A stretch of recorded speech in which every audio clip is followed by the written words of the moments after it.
عورتوں نے رسول اللہ صلی اللہ علیہ وسلم سے کہا کہ آپ سے فائدہ اٹھانے میں مرد ہم سے آگے بڑھ گئے ہیں، اس لیے آپ اپنی طرف سے ہمارے وعظ کے لیے بھی کوئی دن خاص فرما دیں۔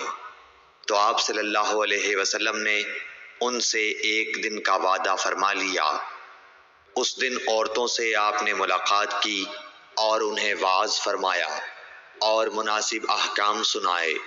جو کچھ آپ صلی اللہ علیہ وسلم نے ان سے فرمایا تھا اس میں یہ بات بھی تھی کہ جو کوئی عورت تم میں سے اپنے 3 لڑکے آگے بھیج دے گی تو وہ اس کے لیے دوزخ سے پناہ بن جائیں گے۔ اس پر ایک عورت نے کہا اگر 2 بچے بھیج دے؟ آپ نے فرمایا ہاں، اور 2 کا بھی یہ حکم ہے۔ صحیح بخاری حدیث نمبر 101۔